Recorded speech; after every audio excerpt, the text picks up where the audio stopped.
Hi, I'm Neil Sarvandamutu. I have argued that renovating Lansdowne will be the equivalent of a 1% property tax increase for all residents of Ottawa. This is a short video to show you how I get to that number, so let's jump straight in, beginning with the cost. Every year, the price tag to renovate Lansdowne keeps rising. In 2024, the Auditor General pegged the cost at $493 million.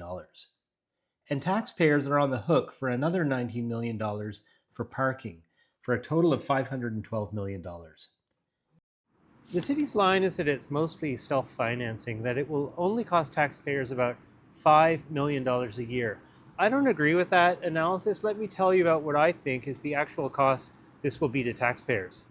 To pay for Lansdowne, first we will make $81 million in upfront payments, and we'll borrow another $432, which will cost us $22 million a year in debt servicing charges over 40 years. The city has different ways to pay for that. There is $1.6 million in reliable revenue sources every year. And over the 40-year partnership, there might be, on average, another $10.2 million in additional annual revenues, although these are less reliable.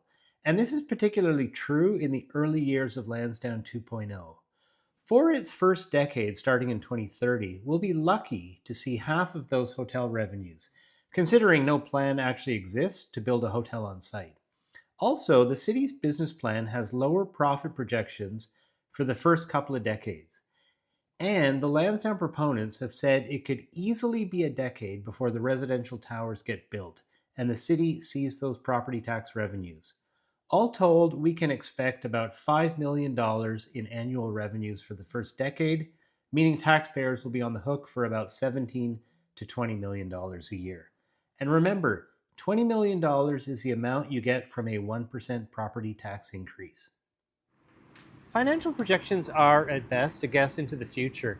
With Lansdowne 1.0, taxpayers were promised about $100 million in profits. Of course, those never materialized.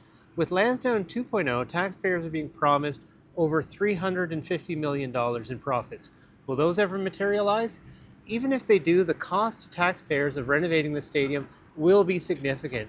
We should assume that it will be equivalent to a 1% property tax increase. Now, if you would like to learn more about the finances of Lansdowne, I prepared a longer video. You can see that at BetterOttawa.ca. Also, if you feel that residents should have more of a say in whether we go ahead with this project, then there is a petition that I think you'd like to sign. Also at BetterOttawa.ca. This is a petition calling upon the city to hold a binding referendum before we spend $500 million to renovate a sports stadium. Thank you.